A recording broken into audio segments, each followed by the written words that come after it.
Momo quoi, lobby la diaconesse.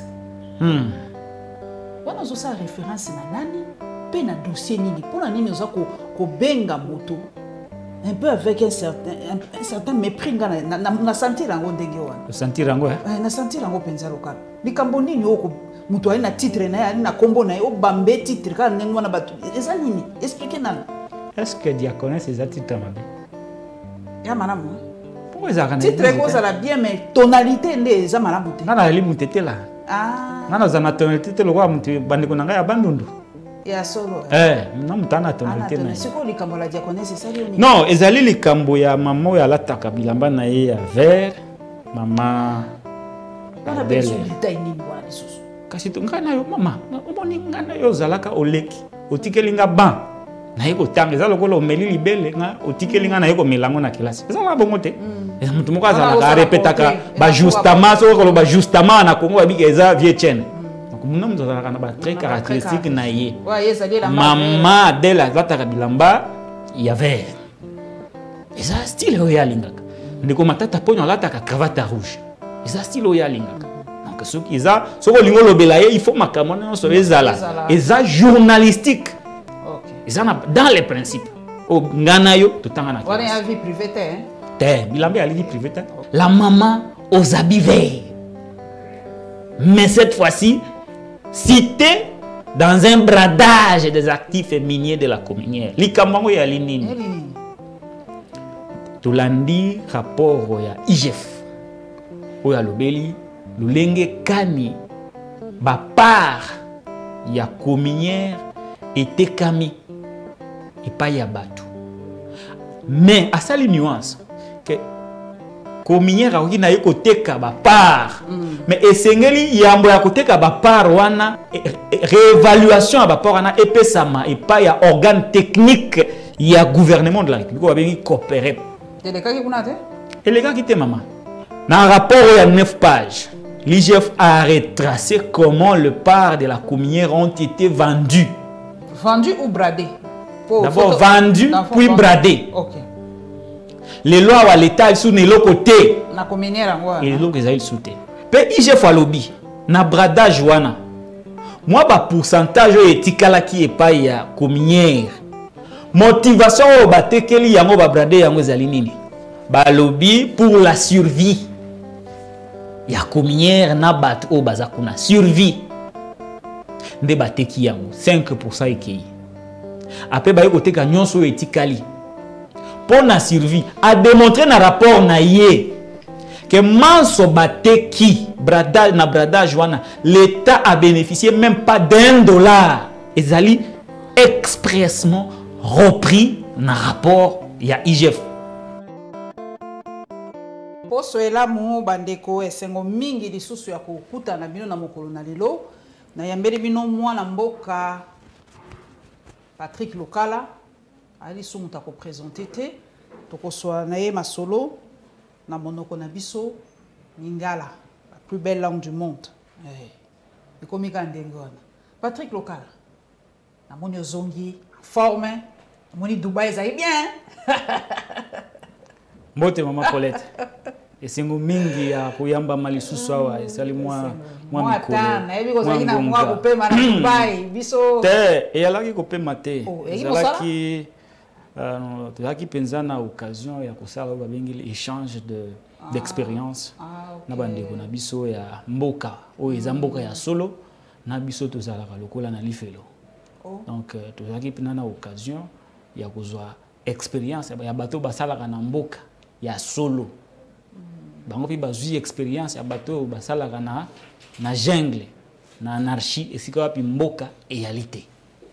Donc chacun d'entre nous les deux parties to échanger qui ba expérience wana ou ya malamu kuna tozwa ki on a au moins vu comment nos confrères au ba na mboka ya solo ba ko sa musala malamu bazana indépendance bazana l'état nyoko la bango te lokola awa bango pe ba yo kel biso mama mingi balobi bozali ba héros kusala musala esika pi mobeko ya li respecté te esika pi état ali na respect na bapanzi sango te et que vous survivez en tout cas bozali ba héros ezalaki mwa moko ya bien. Il va expliquer bango mboko la bango à moins de 50 ans. Oui, balobi village à un pays balobi nyonso bakoninga kokende. Bato wana balobi biso toyokelaka bino mawa po biso awa ezalaki désert. Vraiment. Tozalaki kana na pétrole. Toyoko bakisa na maele tozana ngo to transformer désert comme paradis. Et c'est quand moto nyonso na posa à visiter. Kasi ba iko comprendre te lolenge kani biso bato botami na paradis terrestre. Lithium ezali oyo mamadi akonesa kusala makambo na ye. Uranium ezali, or ezali oyo ndeko Kagame bapesa ye raffinerie, sima ezali, mai ezali, zamba ya malamu ya kubokola banyama ezali, bisika kosala tourisme ezali, mais toali ko kokate balaki étonné siko batuni biso bino batuni biso ba politicien ya bino bongo na bango batiani ni nakati pote bayi na mboka jusqu'à ce point ya kokunda mboka na bango moko ya kozala ka fier libanda mtsoka bimi libanda moni metuka zongiawa ako mesana kana mabewa na ko maintenir mboka iza na désordre po ya za la président prezo ba kumisie na balabala balo bakalati Weston balo bakatamboli na mutuko ya pinemi satu kasi peuple akonyokwama ils avaient du mal ya ko comprendre le contraste congolais comme il passe ko expliquer yango ba bien ce que bazali ba humain dinga na lobi malo batmite bali su ba humain te bali ba extraterrestre ayokelaka mutu mabate ata akonyokwama ata wako souffrir ata ulingo kufa nzala kufa nzala pétrole mais essence ezate tomate matnyos ba extraterrestre bayokelaka mutu mabate no bi batu oyo bakambaka biso bali ba extraterrestre ba resu na ma mutu te ba resu na fierté na bango te po mutu azalaka ata konyokola batu mais moi fierté moi lolendo moko boye mutu azala esilaka te mais oyo bango lolendo esila tango na longwe kuna na komia wa mama na lobi biso to vanda ko bena poubelle ngana yo to vanda na poubelle soki te omoni il faut so voyage bimi libanda comprendre c'est omoni obimi libanda comprendre comment fonctionne un état et comment fonctionne la RDC maman policier comment na été na ke mobembo na zongi 8 jours na moni policier te na moni mbila te kuluna pe moni te na moni atali solo na yoki yango te komona wa kwa oh bosala bambobilawa na mutu na ye Félix na moni yango te et le côté na moni place moko te mutu azwi lititi abwaki azwi papier abwaki et le côté mama tango na zongia wa mama omona moi aveni mukebo e 15 poubelles. Donc, il y a déjà au Congolais un problème de mentalité Congolais a moko ozuye na poubelle obimisi pa iwapi poubelle ezate akuba kalititi na nzela te eta on a zongia wa mama ko kitaka na kiti ebi courir combien de fois na aéroport na biso 5 fois à l'intervalle de 30 minutes moke pa katani bachi groupe moke pa katani na kozwa kuta aéroport à Dubaï te nazo ataya o ya Addis Abeba atako ningano ya pamba kurako ningana te na compter maman ba avion ya Ethiopian o ngana monaki mwangu ngo avion asalaka mwa taxi na yako kende malembe penja baluka potazo pepo akende na compter 120 avions ya Ethiopian ya minene zate o ba pumbo to monaka ya minene pena 120 na kanisi kisasa na lobi tata mokonza la kaka biso 9 basalela ngo communication d'état to mona ta pinete moi moko yo kabila tikaka etambulaka na pane likolo mapapu esalaka nzambe kamta ne chopika awa mama dena lobi le Congo est dirigé par des extraterrestres, des gens qui n'ont ni conscience ni âme d'état. Et c'est rien à Congolais va se rendre à l'évidence, va comprendre que ce pays ne doit pas rester de manière désespérée entre les mains des extraterrestres. Il faut que le Congolais s'exprime valablement dans la urne pour mettre hors d'état de nuit ces extraterrestres qui nous dirigent. Non seulement qu'on s'exprime, na insistaka mingi na likambo. O tche lo kasa na yo, mais il faut pas qu'on ko défendre le kasa o yo tche. Pour mabe utaka ba tche moto yo abimite, moto wana kozala na devoir de redevabilité vis-à-vis ya bat pas éviter qui bo konzinaye et outi na peuple té à ko s'en foutre jusqu'au bout na peuple. Ya on a lobi soko tche lo kasa turoyo. Le kasa il faut au Lukaku défendre yango, c'est-à-dire vérité, il faut que la vérité des unes soit défendue.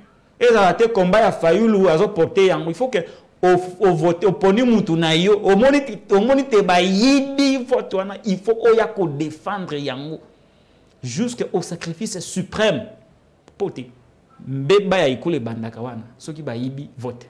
C'est pourquoi pour nous, toi kozela, Denis Kadima a appliqué le qu'on a eu le kasa na eu na calendrier ezala ya mabe ezala malamu okendeka na lokasa ina to banda na dossier ezo sala bana mboka pasi papa na ngai olobi momoko me balobi to zaka moi ilega moke na maloba na biso to ba journaliste formé c'est ça biso to tangela ngo kilasi babi to zaka na ba propos ilega olobi momoko wa olobi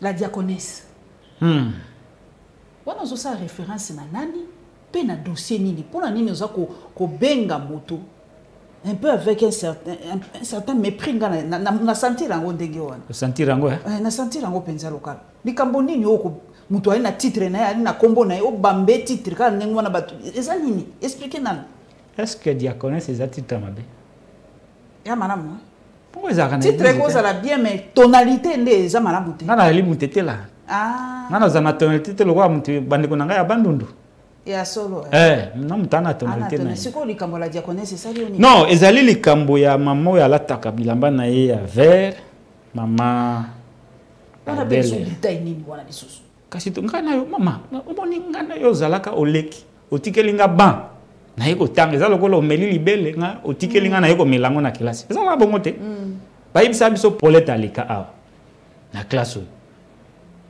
makambo yo tanga ndinga pe na tanga ti na description ba pesaka ba les traits oyendo eza ko coller mutu eza la tandenge ya koloba eza mutu moko azala ka répétaka ba justement so ko ba justement na Congo ba bika eza vie chaîne justement tu sais que vous savez Kabila Mobutu azali un fou il faut qu'il parte justement donc le bika justement mutu bika eza vie chaîne. Donc, mon nom est très caractéristique. Maman, dès la date de Bilamba, il y avait. Et ça, style Oyalingaka. Mais comme tata pognon la ta cravate rouge. Et ça, style Oyalingaka. Donc, ce qui est ça, ce que l'ingolo belaye, il faut ma camone sur les ala. Et ça, journalistique. Et ça, dans les principes. Au Ganayo, tout en a. On a une vie privée, hein? Bilamba a une vie privée. Tant que l'homme à la cravate rouge. Ils allaient quoi censé? La maman aux habits verts. Mais cette fois-ci, cité dans un bradage des actifs miniers de la communière. Likambango ya linini. Tulandi rapport ya IGF. Oya lobeli, lulenge kani, ba part ya communière était kami et pas ya batu.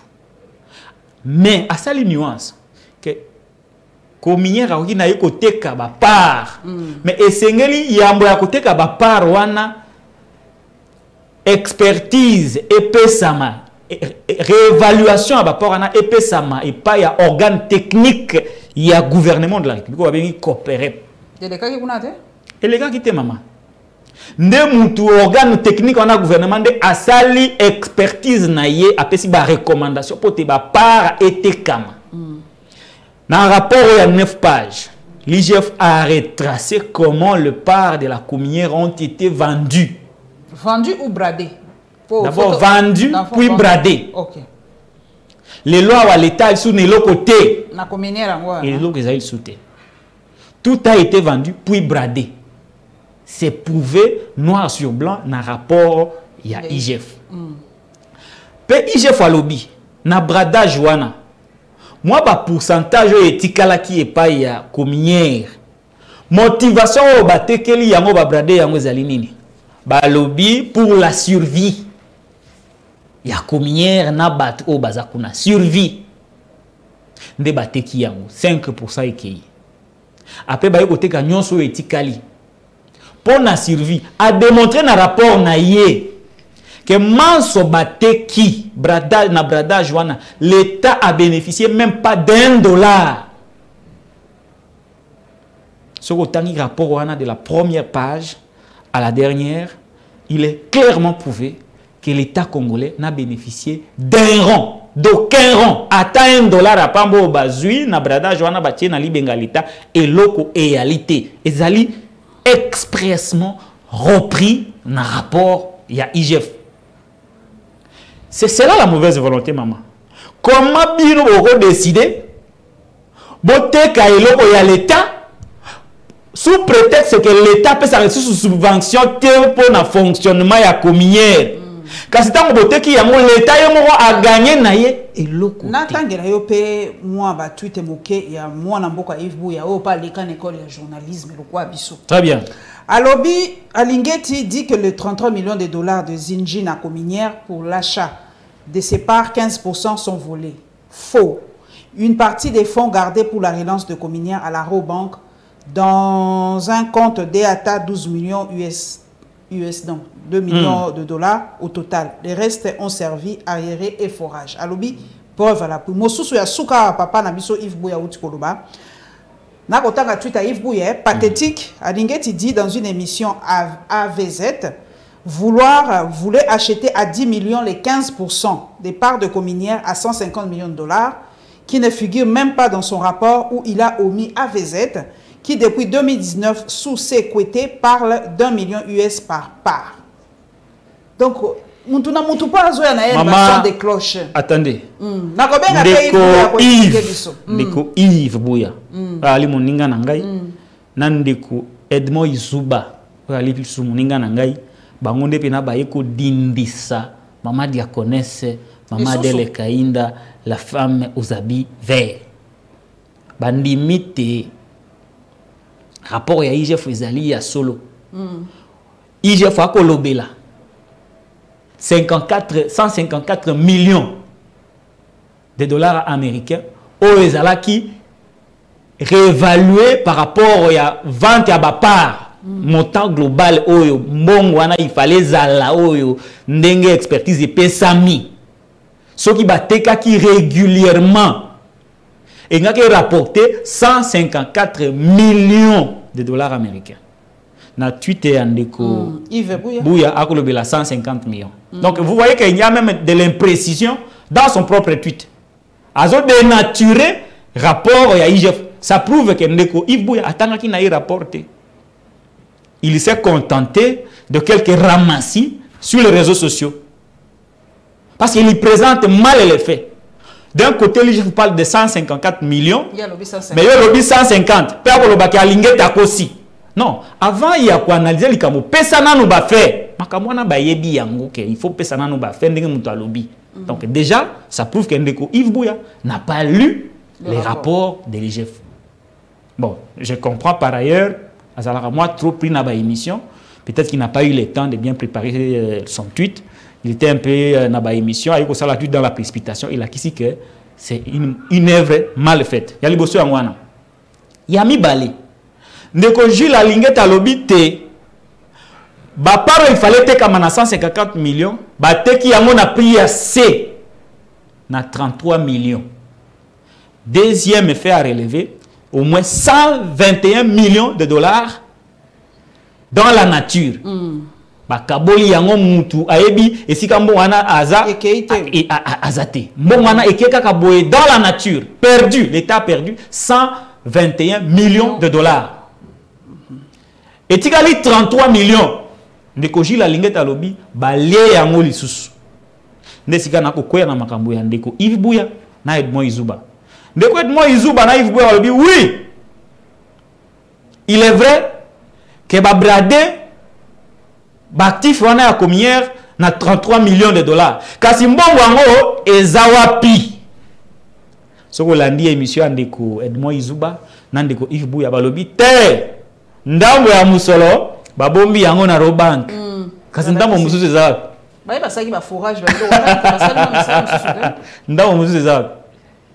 ndambo na o wana eza wapi traçabilité nde ezomona eza wapi na o bango bandimi na o bango bandimi bandimi ke ndambo babombi ndambo mususu eza wapi yo kanisi bato wana ki forage salemaki banga wana ni image te ndeko Yves Buya na ndeko Edmond Izuba soki forage salemaki forage nino ewolia babombi combien na banque combien bosani hein c'est quand même zana luka Twitter kasi na ndambo basali ba forage wapi ba forage yango yo kanisi soki image ezalaki ndeko Buya na ndeko Edmond bayaki nango te na télévision. Donc ça démontre clairement que même na o bango ba lobby soki tolandeli yango malamu ezobima ke mbongo nyonso emonanité 12 millions 12 millions soko longoli kasi soko longoli 12 millions longoli na 33 millions longoli 12 millions isikala combien ekotikala à peu près soko longoli ekotikala à peu près 19 millions à peu près 19 millions ana basena ngonini na réflexion ya bango ya Yves Buya na ndeko Edmond Izuba na 19 millions communière asali nango nini pe ezali wapi où sont les justifications? Il ne suffit pas qu'un journaliste passe à la télé pour dire qu'il y a eu des forages construits, il y a eu ceci comme cela. Ça en apporter la preuve. Comment est-il possible pour contredire à Linguette? Bah oui, mais ça va pas lettre moko batang ça va tout hein. Azo ça la lettre boy. Non, lettre les abo et tout ça. Mais azo tang ça mo journaliste c'était. Mais qu'on nous donne des preuves de comment ont été utilisés les 19 millions des 33 millions vendus de Yapara à combien. Et donc, voilà, ça démontre clairement. Balobin Deko, Gilles Alinguette à Kossi. Très bien. À Kossi. Est-ce que Isaiah Solo, Teza Lokuta? Maman Paulette. Au moment où le rapport à IGF et Salemak, et sous que le rapport a été rendu public, il n'a pas cité personnellement la diaconesse Maman Del Caïn de la femme aux habits verts, mais alors que le ministère du portefeuille, dans le moment où Tozoloba, ce qui négocie la Linguette à Kosaki, responsable à communière Bazawapi. Bazawa Kangamate. De quel droit un journaliste va passer à la télé pour nous dire à Linguetta Kosaki? Ce qui rapport naïe, Ezaya Lukuta. Pourquoi la justice se penche en allant mettre la main sur des personnes présumées coupables? Il y a fait, il y a bradage, il y a actif féminin à communier. Merci en tout cas et éclaircir. Des questions, il y a mon aine oyo esengeli bande kwa na ba éclairer opinion na biso. Voilà. Mukolo Maman Paulette, mukolo ko mona ndeko Gilles Alinguette a commis apprécié après avoir publié un rapport. Mona mukolo ndeko Gilles Alinguette ba ko finga eli susute. Mukolo ko mona ndeko Gilles Alinguette ba journaliste ba ko na ko attaquer eli susute.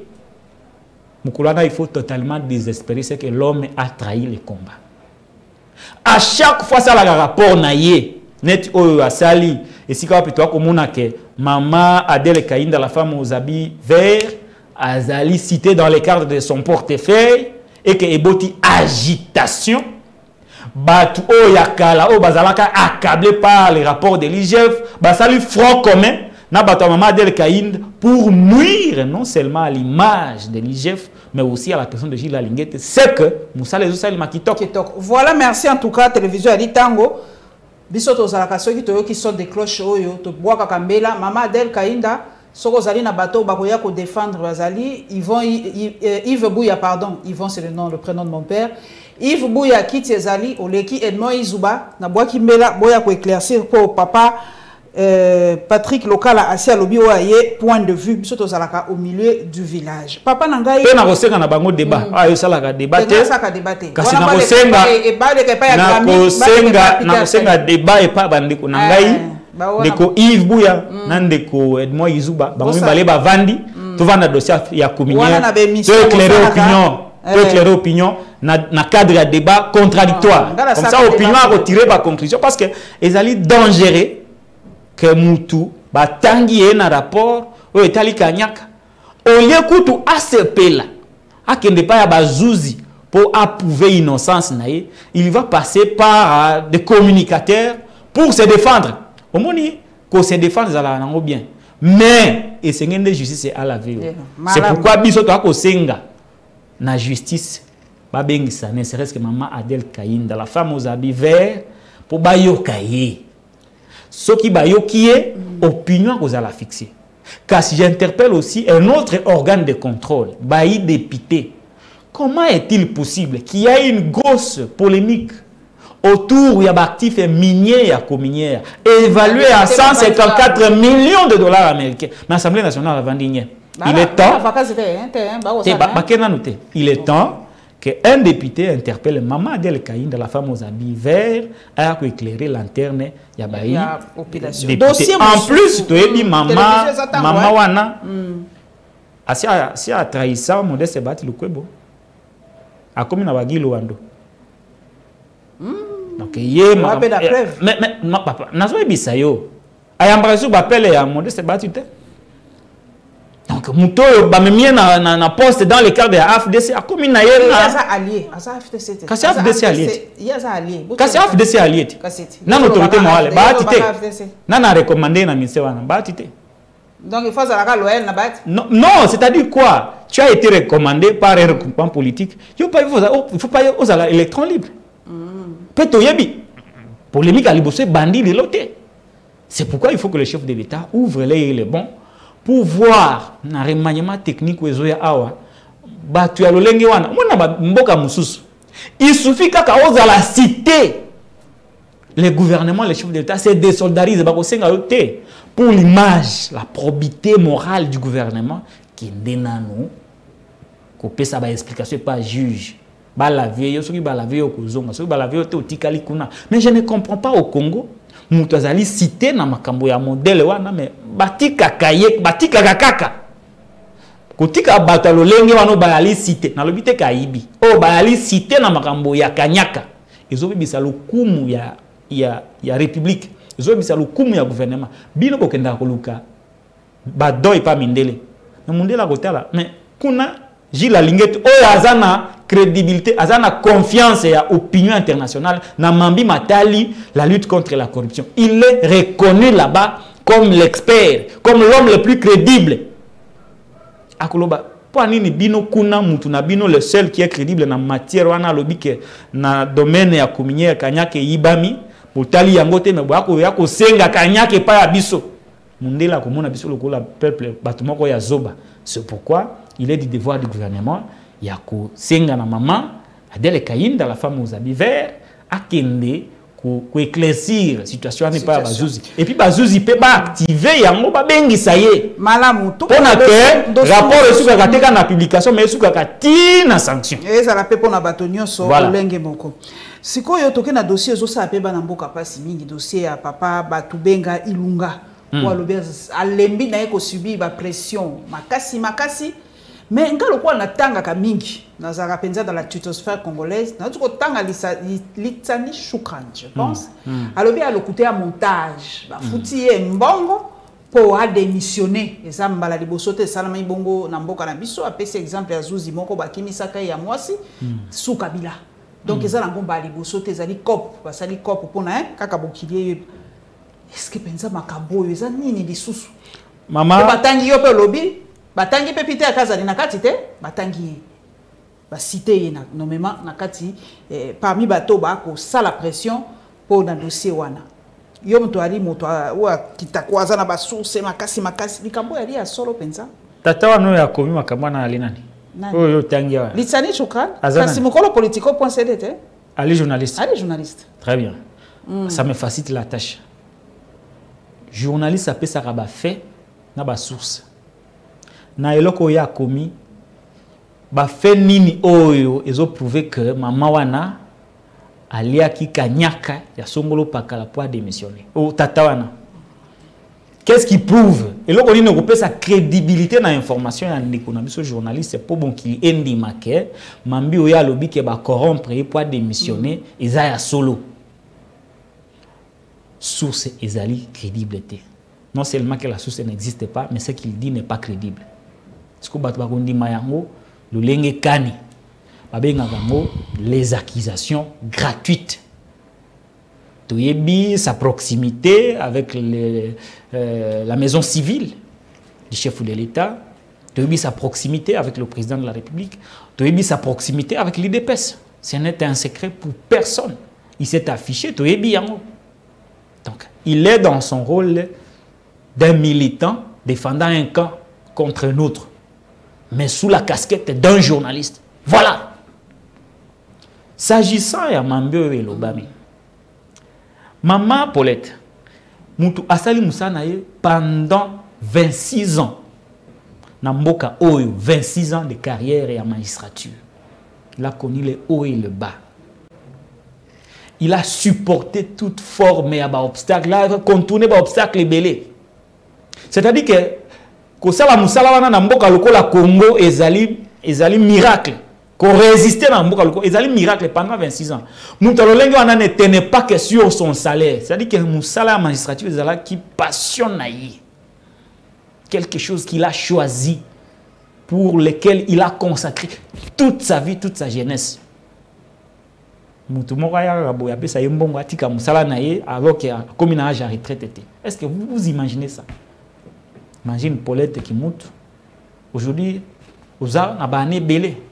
Que quelqu'un vienne vous dire non, maman Paulette, vous avez un bon journalisme. Okokoka. Okokoka, parce que tu ne vis pas que pour l'argent. Vous aimez faire ça. Tata a 26 ans dans la magistrature. Somme nino bakopé ça y est pour te yatika musala na ye. Na poste ezalaki nango. Ça prouve encore une fois que ce sont des accusations gratuites. Parce qu'un camp a été cité à raison. Combien de fois les journalistes n'ont-ils pas dénoncé le fait que Ndekouana Utangaki Azali Koutiaba pression sur le juge par rapport à Likambo, Moïse Katumbi a ça longa na mikili ya poto. Papa Peter Kazadi. Non mais papa wana. Combien de fois Moïse Katumbi avait gagné le procès à l'extérieur contre Moutouana. Moutouana pa asa sundola na ye. Tango bayoki ke entreprise ekomi kozonga Katumbi a chembongo ebele na kati. Ne bake kozwa tata wana jet privé. Batindela tata wana jet privé aya na Congo. Derrière le dossier, on a récupéré la société, Bakabula Monsolo, Katumbi a na kati. Mais c'est ça la vérité. Comment vous ne voulez pas qu'on vous dise la vérité, chers Congolais? Katumbi a relancé la société parce qu'il a gagné qui procès.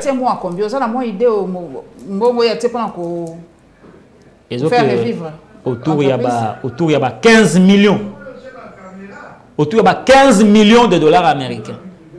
Tango bato bayoki 15 millions pesi bango ki pelekes bakiko zwa tata na bi yaka biso tozozongi c'est la société mais ceux qui ont récupéré société nyaka wana tozwi ndambo tosomi ba mituka ba tobongisi mwa loposo bake mwa Dubai mwa choko ekoti nezali alors tata wana ye tellement que affaire est claire Zuzi alobi non ngai au regard ya Mambio ngana tangeli droit esengi nga boy parce que le juge n'est soumis qu'à l'autorité de la loi. Alors bi mobeko esengi ngana sala boy na ko sala oyo bino bozo senga ngaite. Il a révélé ba menacer de mort ba message, deux messages repris expressement dans la lettre nae. Ba menacer de ba ko bomayende ba ko longola ye na poste wana. Ya lobi na place etena tika bomo inangai. Parce que na lingi na loba vérité na sala o miyo senginga je préfère que na longwa mission ya mabe wana boya kusala ngona mutu mususu pe atangi malamu alobi qu'il a subi de fortes pressions par personne interposée de la part de monsieur Peter Kazadi. Maître Peter Kazadi azali nani na kati ya régime ali nani Peter Kazadi député provincial ali député provincial. Il y a parti présidentiel. Azali Moninga, il y a président de la République. Imaginez que Moutali Moninga est président de la République. Comme il y a que yende Moutako tia Zuzi pression par personne interposée. On va aller Zuzi wane kozalani. Azomo on dirait président de la République de Moutako Bengai. Nana évité que Peter Ali a kafufuna Mokozambuka. Nana évité. Nana évité que Peter Azali master président de la République. Bakabulaka moi kokana pourquoi? On a ta vie privée. Non, ils ont vie privée, maman. Est-ce que amitié dans la bandit là? Ce sont des amis, maman. Maintenant, vous imaginez la gravité de la situation qu'un ami du président de la République, de surcroît cadre du parti présidentiel, soit cité comme acteur qui passerait par des personnes interposées pour mettre de la pression sur un juge dans une république dite d'état de droit. Vous vous imaginez la gravité des faits? Où est l'État? On est dans un pays où un ami du président de la République nous a dit, le président c'est moi. Vous savez, le président c'est moi. Quelqu'un a dit, la République c'est moi. Aujourd'hui, on a le phénomène, Peter Kazadi, qu'on accuse de passer par personne interposée pour mettre de la pression sur un juge. Et conséquence, un juge démissionne à cause des pressions subies de la part de certains proches du président de la République. Vous vous imaginez les conséquences au plan national et international. Mais on nous a dit, le chef de l'État a dénoncé la théâtralisation de la justice en Bukanabiso. Mais oui, maman. Oui, maman. Oui, vous vous imaginez. Le chef d'un côté dénonce la théâtralisation de la justice. Au lieu de théâtraliser yango, bakotanga moko ya ba cadre influent à IDPS de surcroît son ami. Est-ce que toute analyse est faite, on ne peut pas croire que le chef de l'État serait derrière ce dossier?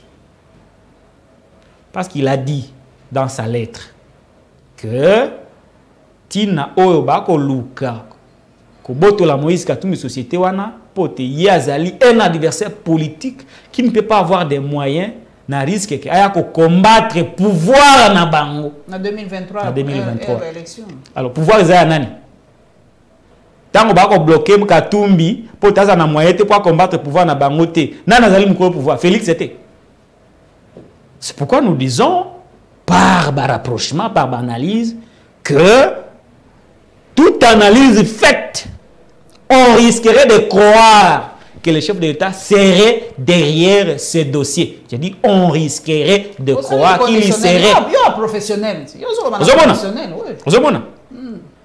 Parce que vous dites d'un côté que Bazo théâtralisait justice, mais de l'autre côté, il se trouve que l'un de vos amis joue un rôle dans la théâtralisation de la justice dénoncée par vous-même. En principe, le chef de l'État devrait se désoldariser. En principe. En principe. En faisant quoi?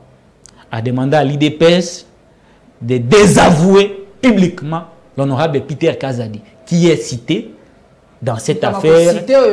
Dans cette affaire au Babengi, il y a instrumentalisation de la justice. Mais jusque-là, le parti présidentiel ne s'exprime pas parce que n'ayant pas reçu les recommandations de son autorité morale, qui est le président de la République. Donc, politiquement, la responsabilité du chef de l'État est impliquée dans cette affaire. J'ai dit politiquement. Il y a la dimension juridique des principes et la dimension politique. Parce que dans cette affaire, dans la lettre du juge président qui a démissionné, il dit que son détracteur a prétendu protéger les pouvoirs en refusant de donner l'occasion à un adversaire politique d'avoir des moyens de combattre leur pouvoir. C'est ça la dimension politique, Maman Paulette. Et à qui bénéficierait cet acte de blocage? Il y a dossier à Moïse Katumbi. Ça bénéficie directement au pouvoir en place. Qui incarne le pouvoir en place? C'est le président Félix Tshisekedi. Il y a un lobby qu'il aurait mieux fait d'instruire politiquement l'IDPS pour que l'IDPS se désolidarise de Peter Kazadi, qui est en train de ternir son image parce que cité dans une affaire sale. Comment on dit que toi tu es député provincial de l'IDPS, ami du président de la République? On cite derrière vous le parti présidentiel. Ceux qui parti présidentiel, on a dit IDPS bazar responsable. La moindre des choses à faire, c'est quoi? Interpeller Peter Kazadi ou dire à l'opinion que le parti présidentiel n'est pas dans cette affaire. Ni de loin ni de près. C'est une affaire qui concerne l'individu, Kazadi, et ceux qui le citent, et non le parti. mais la présidence, la parti, bazanien. Parce qu'il se retrouve que ce qui mission a réussir, ça pourrait bloquer un adversaire politique à la veille de l'élection. C'est pourquoi je dis, ici, on peut croire que la responsabilité politique du chef de l'État serait engagée. Voilà. Tous les dossiers qui sont à l'Est. André Flao Azali, moi, autorité qu'on a en Belgique, a lobby enfin face au drame vécu par les populations à l'Est de la RDC. La Belgique appelle le Rwanda à cesser toute assistance au M23. Papa Nangaï, et si il y a des Rwanda, la Belgique va comme Koloba, les États-Unis va comme Koloba, on dit que na minute azakuna les États-Unis pour assister na conférence Afrique. À voyager les sous. Ah ok, Baroaki. Ah raté États-Unis. Occasion à couper ça. Mbalo. Voilà, tata Biden. À Lugaraba ya mbaye kuna ishwe mingi. Occasion à couper ça tambote. Photo ça na raya mwana la photo officielle. Ya mbemi na na Maison Blanche. Mais c'est quoi les Cambodgiens ba bidele ba Belge ba lobby atik assistance na M23. Mais pour ni ba ko sanctionner mbala moko Rwanda ya ngote. Non, c'est un maman officiellement maman na géopolitique. Ils ont un rapport de force et contact. Les déclarations là, ils ont guerre, guerre, il y a fond, na guerre, il y a opinion publique internationale. La communauté internationale, à travers ses acteurs, composés, Conseil de sécurité, sous influence dans la relation internationale, Monique Mboka Nabiso à travers son président, gangi mingi na agression, peut dénoncer Makassi, le silence de la communauté internationale.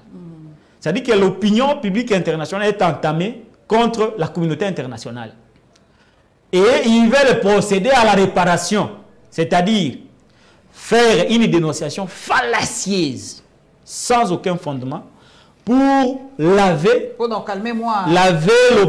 l'image au niveau de l'opinion publique internationale. Mais au fond, il n'y a rien. C'est pourquoi on a d'ici quand Moussous va dénoncer, victime et agression. Le cas de l'Ukraine. Mais pas Nabiso, va dénoncer, mais va soutenir le mouton Azali dénoncer en loi de fonds. 20 millions de 20 millions et autocota. C'est-à-dire pour dénoncer mouton l'élo, l'objet peut payer 20 millions pour continuer à poser les mêmes actes. Qu'est-ce que ça veut dire? Ça veut dire que le rapport de force entre le Congo et le Rwanda est zéro. Non, mais ça doit PZT. PZT. Non seulement que PZT, mais Kambinaye bazo PZT. Parce que le leadership est exalté. C'est pourquoi nous disons il faut travailler sur les rapports de force. Vous savez que la communauté internationale est une communauté anarchique où la loi du plus fort l'emporte sur le faible. Et c'est une réorganisation en interne. Mais mon conseil, c'est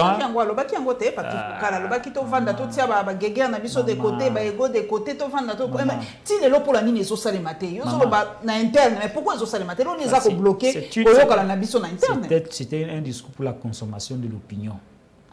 Tango ya lo maman mais toujours la vérité maman Paulette. Tango ya lobby que na bengi bino boya botika ba divergence. Suite na ngweza nini? Parce que c'est pourquoi il n'est pas pris au sérieux, non? Yo au lobby au jeter jalon. Mais il faut définir la méthodologie. Il faut s'y engager. Pendant que maloba yo lobby ekokisama. Yo bengi si batu. Bon, il fallait que Katumbi azui jete nae aye na parler de la nation. Kabila azui bamoto naïwana aye parler de la nation.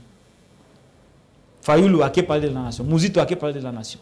Vital accueilli. Bongo. Et puis après. Au bengi batu. Mais il faut définir les cadres. Il faut définir les rapports de force en interne, c'est-à-dire réorganiser l'armée. Peut-être que Batubele ou Kambambo ma capacité à saisir, porter, à penser, il faut réellement utiliser l'armée. J'insiste, il faut réellement utiliser l'armée. À ce moment-là, expliciter non, ils ont un code. Ah, ok. Et ça va code tout ça. Parce que ceux qui n'ont pas le code, et comme une démoralisation des troupes. Donc, Batu Oyo, ceux qui se régiment, un laboratoire à Batamaïl. Encore qu'il n'y a jamais eu de laboratoire constitué des hommes normalement intelligents. Pour comprendre pourquoi le cas a dit toujours il faut réellement utiliser l'armée. Je dis bien réellement utiliser l'armée. Si l'armée est réellement utilisée, le Rwanda va reculer. Au Komona, Bakobanga, affrontement entre le Congo et le Rwanda. Parce que dans cet affrontement, le Rwanda en sortira perdant. Et au Komona, à ce moment-là, la RDC n'irait pas à la table de négociation en position de faiblesse. Parce qu'à chaque fois, tellement que notre chef de l'État a pris des engagements vis-à-vis du M23, des engagements vis-à-vis de Kagame, des engagements vis-à-vis de Museveni, des engagements vis-à-vis de Burundi, Autolo Baketo, Zana Armete Oyo. Est-ce que qui Patrick Mouya ya Lobiata O? Yemoko Félix ya Lobiata O. Donc un président d'un pays voisin. Non, c'est là maman pour un président d'un pays voisin qui sort un matin qui dit que le Congo n'a pas d'armée. Est-ce que vous imaginez la gravité de ces propos? Un pays qui n'a pas d'armée. C'est pourquoi Toye, Tokozalawana, parce que le Congo n'a pas d'armée. Mais ils ont un cadre peut-être on sait. C'est ridicule. Vous dites que vous êtes un commandant suprême. Vous faites du fanfaronnage ici à Kinshasa, mais on vous dit que vous n'avez pas d'armée par un pays voisin. Burundi, est-ce que cela était possible du temps de Mouzé? Est-ce que cela était possible du temps de Mobutu? Est-ce que cela était possible du temps de Joseph Kabila?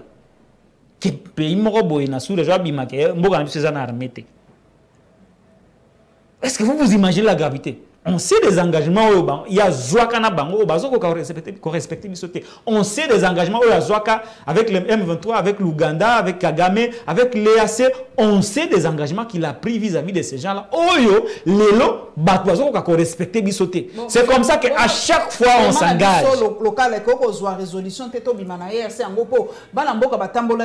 Il y a quelques jours, parmi les recommandations, obligé tout ça to bimakasite so ki ngone ali susa ba to bimandenge nini arime na bango ezaliawa to bimandenge nini mama armée na bango ezaliawa. Il a pris des engagements là-bas. Quand il vous dit, quand le chef de l'État dit que la communauté East africaine penza yo comme mboka na biso nazomona kututina bubunza biso te pona ba portion de terre parce que la communauté East africaine yo comme pena mboka na biso. Vous imaginez? Sikoyo, bango baye awa, bango bimandenge nini. Tout ça, comme on dit que nous n'avons pas d'armée et que Makambwana, on nous impose des choses et Sengeli que le Congolais se mette pour réformer l'armée. Et pendant le processus de la réforme de l'armée, utiliser réellement cette armée que nous avons. C'est cette même armée qui nous avait permis à l'époque de gagner la guerre contre l'M23. C'est cette armée qui avait poussé...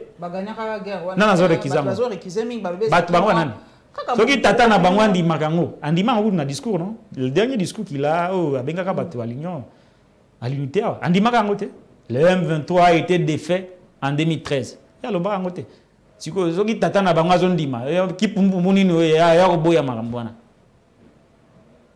Donc, la même armée qui avait été utilisé à l'époque pour gagner la guerre contre les M23 peut être réutilisé pour redéfinir un rapport de force. À chaque fois que nous irons dans les négociations avec une position de faiblesse, nous allons toujours perdre. Bon, on peut 2 minutes pour en tout cas, mondial Qatar 2022, mondial il y a des surprises et belle. Donc on est déjà dans la quart de finale. Papa Nangai, dès que nous avons expliqué l'exploit à Maroc. Première équipe africaine où il est commis dans demi-finale. Vous expliquez un peu. Merci maman. Yali Bosso. Je veux éclairer l'opinion par rapport à la vidéo et à la députée Dormer où ils ont sur les réseaux sociaux. Pour tout ce qui est minute je me suis rendu compte que les députés ont balala quitté. Ils ont qui geste à protestation. Il y a contestation à discours à Tata Mokonza Ekolo. Ah bon? Moi, lobi nangai discours qui tellement ennuyant, irréaliste, démagogique, que nous n'avions pas un autre choix que d'exprimer notre mécontentement, notre contestation, en faisant un geste de dormir. Parce que le discours à table aux écoles, et ça, il y a un débat. Non, on a allé contre.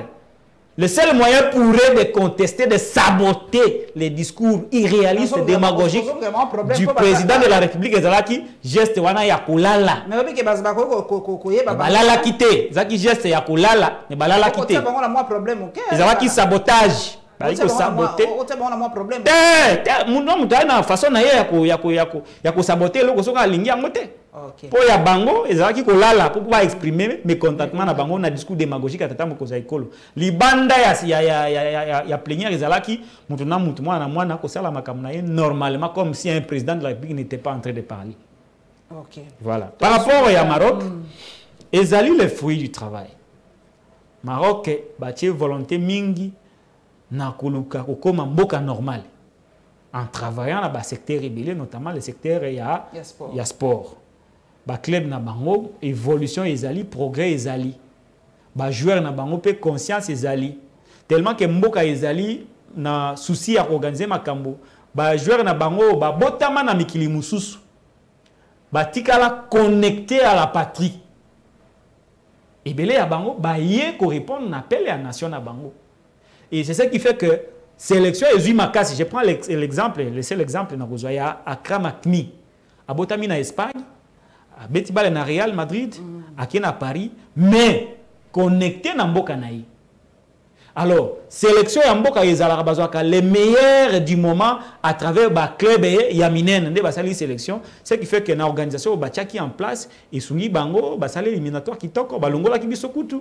Après qualifié na organisation akolinga mboka wana batako kende malembe ti bakomi na étape ya demi-finale. Nde eloko ya malamu. Et là, quand on a la finale, c'est parce que baboya qui ba africain. Donc finale exacte. Malam kutu ba Croate bazo yango, bango na ba français na ba Messi bazanga. Parce que bango ba lobi baza ba arabe, baza ba africain te. Tsiko biso ba africain, tout le monde lokola to se retrouver te. Lokwa ba vana na mabele na biso ke baboyi biso. Ba biso na bango.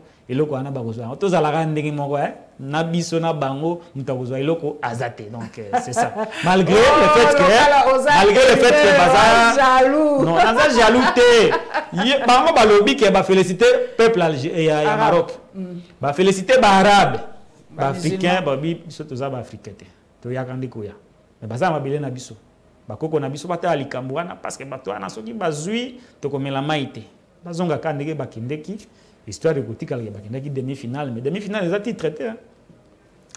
Merci Bandeko, merci na Patrick Lokala, merci en tout cas, Bolandaye pe na chaîne na Patrick Lokala TV. Exactement. Voilà, Zali Kosa Mosala Kitoko, journaliste formé, où il respecte la déontologie na ye. Yemino moko yo ki tango alobaki moi likambo moko ngana surtout moki mke mazongi singa na kuro na tanga kala. Presse écrite où il y a portrait wana. Donc moi makani saison ni subiso bato le kaka na ban ya journalisme. Ba réflexe ici la ratia lokwa mutakoy na velo mbala mo asoka zongi réflexe zongi. Merci Patrick pour la moi cour wana mukie. Merci na bino ba bolandaka biso na etandoeke, merci na ba chaîne partenaire. Bonne année déjà, joyeux Noël. De côté déjà na moi en gros za la sage pour moi oui, rendez-moi makambo ebeli. To komona na malasi.